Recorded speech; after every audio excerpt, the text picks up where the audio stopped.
Hello everyone, welcome back to my YouTube channel. My name is Krishna Arora. आज का हमारा subject है हिंदी। आज हम हिंदी में मुंशी प्रेमचंद जी की कहानी पंच परमेश्वर देखेंगे।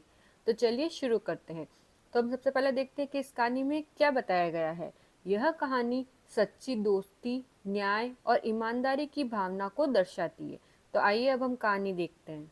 एक गांव में जुम्मन शेख और अलगू चौधरी रहते थे।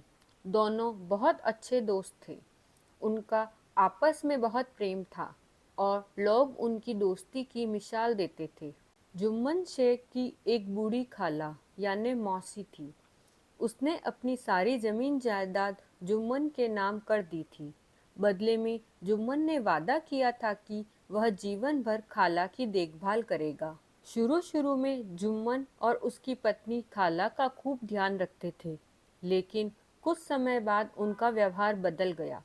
वे खाला को ठीक से खाना भी नहीं देते थे और उनसे बुरा व्यवहार करने लगी। एक दिन खाला ने कहा, बेटा मुझे हर महीने थोड़ा खर्च दे दिया करो ताकि मैं अपना गुजारा कर सकूं। जुम्मन ने गुस्से में कहा, क्या तुम समझती हो कि यहाँ पैसे पेड़ पर लगते हैं? खाला को बहुत दुख हुआ। उसने गांव में पंचायत बुलाने का निश्चय किया। पंचायत बैठी और खाला ने अलगू चौधरी को पंच बना दिया। यह सुनकर जुम्मन को बहुत खुशी हुई, क्योंकि अलगू उसका सबसे अच्छा दोस्त था। लेकिन जब अलगू पंच की जगह पर बैठा तो उसे लगा कि अब उसे सच्चा न्याय करना चाहिए। उसने दोस्ती से ऊपर उठकर फैसला किया। अलगू ने कहा, जुम्मन शेख को अपनी खाला को हर महीने खर्च देना चाहिए। अगर वह ऐसा नहीं कर सकते तो खाला अपनी जमीन वापस ले सकती है। यह फैसला सुनकर जुम्मन को बहुत दुख हुआ। उसकी दोस्ती अलगू से टूट गई। कुछ समय बाद अलगू चौधरी ने अपना बैल समझू साहू को बेच दिया।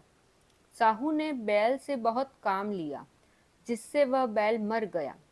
अब साहू पैसे देने से मना करने लगा। मामला पंचायत में गया। इस बार जुम्मन शेख पंच बनी।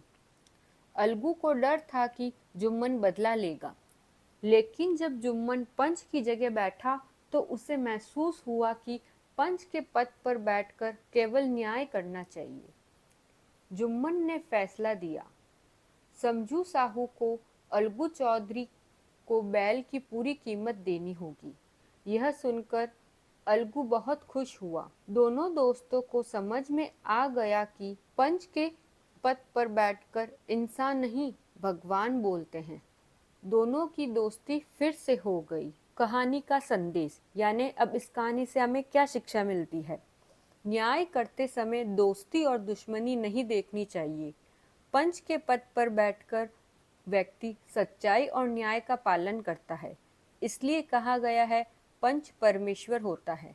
तो ये तो हुई मुंशी प्रेमचंद जी की कहानी पंच परमेश्वर। इसी तरह के और वीडियोस मेरे चैनल पर बनाए गए हैं, आप उन्हें वहां जाकर देख सकते हैं। Thank you for watching. Like, subscribe and share.